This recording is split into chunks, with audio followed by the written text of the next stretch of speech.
कि सत्य नाम एक प्रेम बने,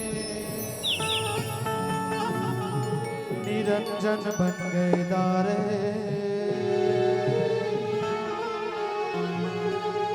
कि सत्य नाम एक प्रेम बने,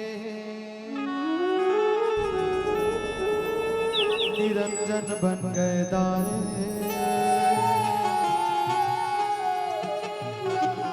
तीन देव शाखा बने, कि पत्र भई संसारे। तीन देव शाखा बने, कि पत्र भई संसारे। कि पत्र भई संसार होत है, सकल काल की जय, होत है सकल काल की जय।